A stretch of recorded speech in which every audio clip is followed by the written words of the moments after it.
As Euro 2024 approaches, the transfer window is not far behind. Set to open on June the 14th, Arsenal are going to be busy, looking for a forward, midfielder and maybe even defender. Today we're going to break down all the rumours regarding Benjamin Sesko, break down the potential move for Douglas Luiz, find out what's happening with Eberechi Eze, and find out what's happening with all the Arsenal players as they approach Euro 2024.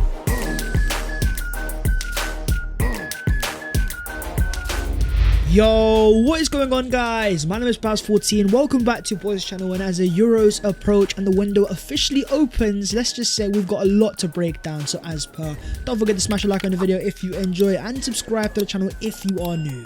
We are less than 3,000 away from the big 200k, we need to get there ASAP. But starting off with the striker pursuit.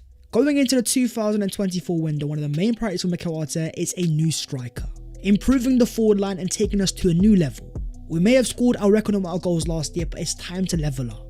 So let's talk about Bologna's Zirkzee, a former Bayern Munich talent that at 23 years of age had a superb year in this area with 11 goals from next year of only 9. Zirkzee was completing 1.5 dribbles per game, more than the likes of Bukayo Saka and Gabriel Martinelli, despite standing a whopping 193 centimeters tall.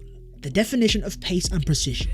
According to Sky Sports in the UK, Arsenal and Manchester United are still closely monitoring the development of Zirkzee, as AC Milan pursue him strongly. Milan may be the favourites, but Arsenal are definitely in the race. The profile that Mikel Arteta sees is something that he can work with, because the fundamentals are off the charts. As Lyle Thomas says, Arsenal's pursuit of the striker is an interesting one. He understands we're focusing on a younger profile that we can develop, turning our attentions away from the likes of Tony and Isak. There's some really interesting young strikers around this summer, and it's not the only one the club won. When you're 6'4" tall but you have the ability to dribble like you're 5'7", Zirkzee is a profile that reminds me a bit of Gabriel Jesus. Silky in his dribbling and able to drop off deeper. Not only would Arsenal have a tall focal point, but they'd have an outlet that has the pace to cause issues. But when you're talking about young strikers that have the pace, the height and the ability, turning 21 years of age, Benjamin Sesko has become the standout option. Recently seen in London alongside his agent, Sesko is there for the UCL final. And according to the very reliable Gunner blog of The Athletic, Arsenal are now in pole position to land Benjamin Sesko this summer. A player that's in demand because of his potential, coming from the same club as Erling Haaland, then going to the Bundesliga and having a very solid first season. He ended the year with 14 Bundesliga goals in 17 starts, all from an XG of 7.66, an absurd goal conversion rate of 30%, a range of goals with 5 being from his head, 3 left-footed and 6 right-footed. You can't help but compare him to Erling Haaland. Similar in terms of frame at 6'5". Goal scoring pedigree put him 5th last season in terms of non-penalty goals per minute in all of Europe, alongside blistering pace to provide an outlet, being clocked at 36.1 km per hour last season. That in context is identical to Kylian Mbappe. The breaking news we got last week came from John Cross, saying that Benjamin Sesko has said yes to a move to Arsenal, as the Gunners line up a £45 million deal. John Cross, when it comes to Arsenal, is normally pretty reliable. In saying that Sesko says yes means that Arsenal may have already agreed personal terms, which is not a surprise because of Arsenal's exciting project. The chance to play alongside Bukayo Saka and Martin Odegaard, go from the Bundesliga to the Premier League.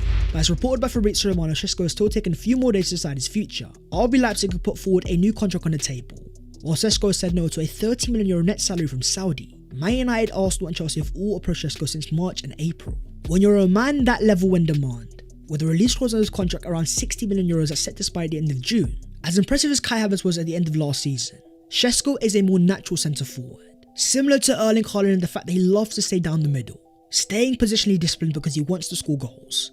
The fact that last year he was only averaging 7 passes per game, it's very much like Erling Haaland, a low touch striker that's all about scoring goals. Insane ball striking that we saw at the end of last season, scoring a rocket on the final day.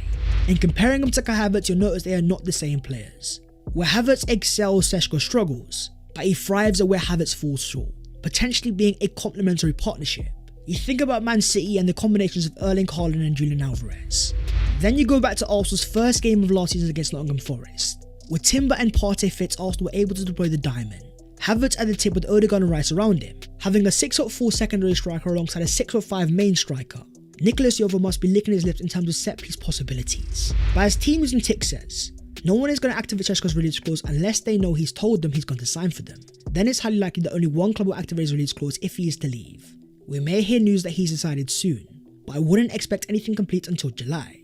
That makes sense because of the Euros. Sesko is going to Slovenia as their main striker, where we'll even see him against Bukayo Saka on matchday 3 against England. But I can't help but think about our competition, and I'm talking mainly Chelsea.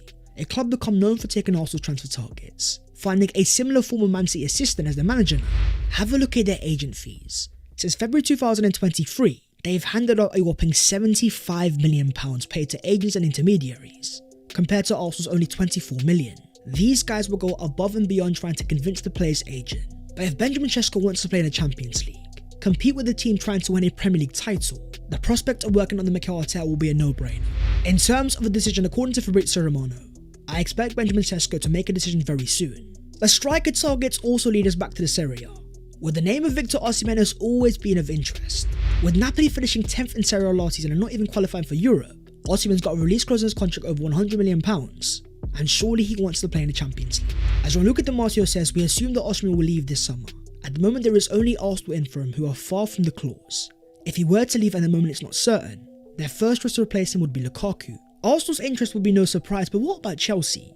Reports have come out all over last year. Osimhen's a massive Chelsea fan and that's the club he's going to go to. But as Di Marzio confirms, Napoli and Chelsea's negotiations did not take off for Victor Osimhen. As things stand, Mikel Arteta's Arsenal are the only team interested. But with 15 goals last in the Serie A and 22 starts, slightly underperforming his XG with a 17% goal conversion, he's still only 25 and we know his quality. A desire to cause mayhem in the box and score goals. My real concern falls down to injury history. When you look at his last 4 seasons as a player, he's missed at least over 10 games per season via injury, with 6 different ones last season. When I'm paying over £100 million, I want a Declan Rice, a ready-made superstar to elevate our team that is always reliable and available. But if Arsenal are going to make a marquee signing over £100 million, they're definitely going to need to make a sale. So let's talk the future of Aaron Ramsdale, who might be going to the Euros. But in terms of price tags, according to reports in the UK, Arsenal are looking for £50 million for Aaron Ramsdale, made up of guaranteed £40 million plus add-ons. For a keeper that wasn't even a starter last year, many people will say no chance. But let's not forget how much Ramsdale cost Arsenal at £24 million, from a relegated Sheffield United, who also signed Ramsdale for £20 million, from a relegated Bournemouth.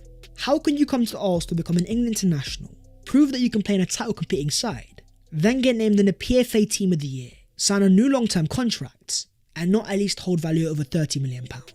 For years and years, Arsenal fans have begged for Arsenal to make better sales. Now we find ourselves in a position of power. Arsenal become a club that other teams want to be like. The players that we're selling, we don't need to sell. They've got long-term contracts and they can play a part of the squad next season. If any team wants to sign them, you're going to have to pay the premium. But talking of departures, there could be a heartbreaking one. Over the course of last year, Chido Obi Martin made a massive name. 15 years of age, ripping up for the Arsenal under-18s, even scoring 10 goals in one game. Seen as a next superstar by 16 years of age. Under the laws of the FA, Arsenal can't offer him a contract. All they can do is give a scholarship. That's where you've got this exclusive. Bayern Munich are in advanced talks to sign Chido Obi Martin, hoping to beat rivals Borussia Dortmund for the striker's signature. The Danish talent has rejected Arsenal's most recent scholarship offer and looks set to leave the club this summer. This would be heartbreaking, but I can see why Arsenal's struggling. Under European law, Bayern can offer Obi Martin a first-team contract, massive wages that are far more lucrative than what Arsenal can offer on a scholarship. For me, we have to treat this as a wake-up call. Year after year, too many Arsenal youngsters have left for nothing that other teams have been able to profit. The prime example being Omari Hutchinson, leaving Arsenal for Chelsea a few years ago, thriving for Ipswich last year in the Championship, now with a reported £25 million price tag. The issue for Arsenal has never been production. It's about being decisive. When you've got young players, you get them out on loan, alongside securing their contracts. The issue for Arsenal is too often we hold on for too long, sending players on loans without a real first-team plan, with the example of Lino Soso left Arsenal for Aston Villa, proving there needs to be a change in how Arsenal operate their academy.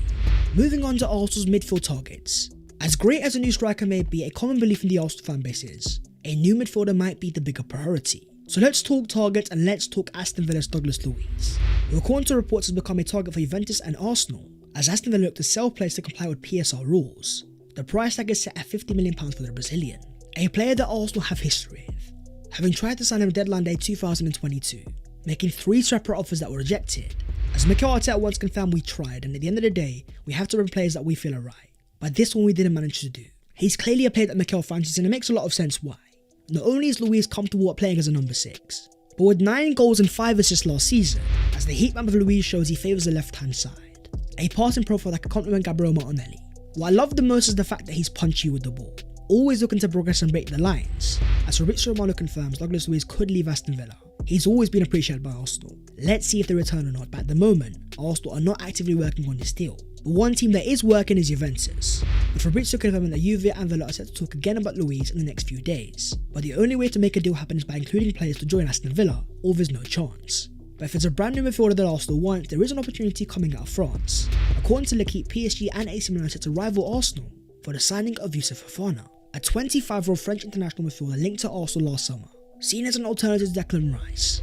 For Monaco's side that qualified for the Champions League last year, Fofana was integral, anchoring the team as a number 6 with 4 goals and 4 assists. If the idea is to play Declan Rice as a number 8, then Fofana would be the number 6, a long-term replacement for Thomas Partey, who could be about to leave Arsenal this summer. As Fabrizio Romano confirms, Fofana will 100% leave Monaco this summer. The plan is confirmed on both the player and club side. So far, there are no negotiations advanced, but Fofana feels ready for a new chapter this summer. The main reason this deal stands out is a potential price tag of 20 million euros. Out of contract in 2025, he's entering his final year. Now going to the Euros with France, he's definitely a player for Arsenal fans to keep an eye on. But midfield targets are more than just a number 6. For Arsenal to evolve, they need new profiles, a potential ball carrier and a maverick. That's where you've got a crazy opportunity coming out of Crystal Palace. A Samuel Mokbo exclusive confirms that Crystal Palace forward and England international Eberechi Eze has a £6 million release clause, a fee that would rise around £8 million with performance-based add-ons. A former Arsenal Academy player released at the age of 13 that faced rejection time and time again only to find QPR. Thrive in the Championship time for Palace, when now at 25 years of age has come off a fantastic season. 11 goals and 4 assists in 24 starts, completing a whopping 2.6 dribbles per game at a 52% success rate. That's something that Arsenal just don't have. A Phil Foden type profile to pick the ball and turn with the ball. As Eze once said, my dream was to play for Arsenal. So hearing them say no to me at 13 was really tough. And I remember training after I got released. I couldn't focus. It's a player that I could see Arsenal approaching, but only after a sale. And the guy that I'm thinking of is Emil Smith-Rowe, having gone another year making only 3 starts in the Premier League. Without an Arsenal goal since April 2022, over 2 years ago, he's currently enjoying himself in Jamaica on holiday. But once returning, I wonder what Arsenal have planned for his future. But if Arsenal are trying to evolve and add more things to their game, another intriguing area could be fullback. As reported by The Athletic, left back is another area of focus for Arsenal. None of the existing options convince Mikel Arteta. The return to fitness of Youri Timber does provide an alternative, but the club continue to look into the market for a potential specialist. What Arsenal lack is an overlapping fullback, able to bomb down and help Gabriel Martinelli, allowing Arsenal to overload just like they can with Ben White. Which is very funny because I've just described the profile of Kieran Tierney, who's set to return to Arsenal after a loan spell in Spain. With 14 starts in La Liga last year for Real Sociedad, we once again find ourselves saying the same old thing. The quality is definitely there, but the availability wasn't, missing a total of 21 games with 3 different injuries. That's why even though Arsenal need his type of profile, Kieran Tierney will not be the answer. Moving on to the other Arsenal news today. A lot of Arsenal fans may be focused on the future, but in terms of last season, our player of the year has been confirmed, and that being Martin Odegaard, with a whopping 33% of the votes, being named Arsenal's player of the year for back-to-back years, following in the footsteps of Bukayo Saka. The captain deserves his praise and I've got nothing against that. But in the top 3 that had William Saliba and Declan Rice, I can't help but think that Bukayo Saka deserved to be there. The top Arsenal goal scorer and the highest assister, with his stats radar showing just how important he was for Arsenal. High flying in every single metric. When I talk about Victor with consistency, this is the prime example. Saka has been so good for so long that people have become used to it, it's become the norm. So approaching a Euros where he's in the England squad as a number 7, alongside both Arsenal's Aaron Ramsdale and Declan Rice, who's going to partner Declan Rice in England's midfield?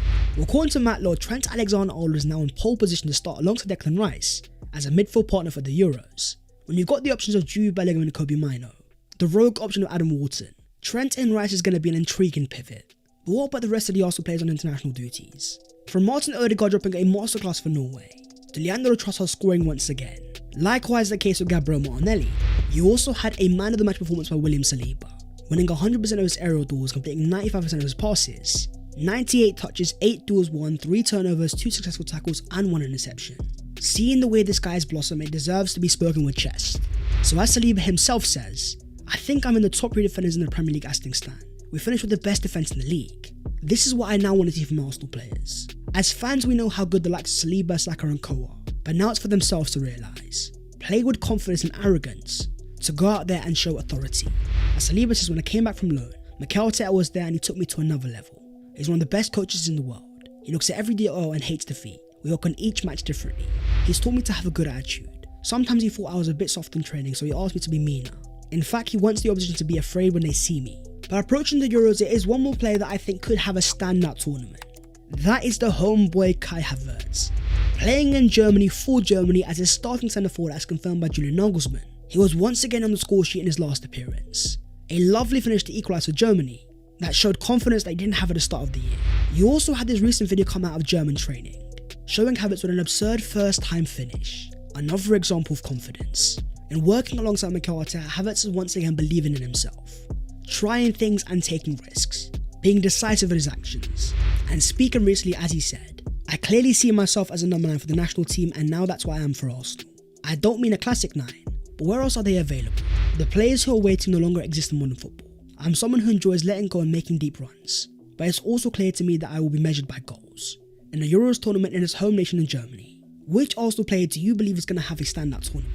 That is the video there though, so hopefully you guys have enjoyed. If you have, don't forget to smash a like on the video and also subscribe to the channel if you are new.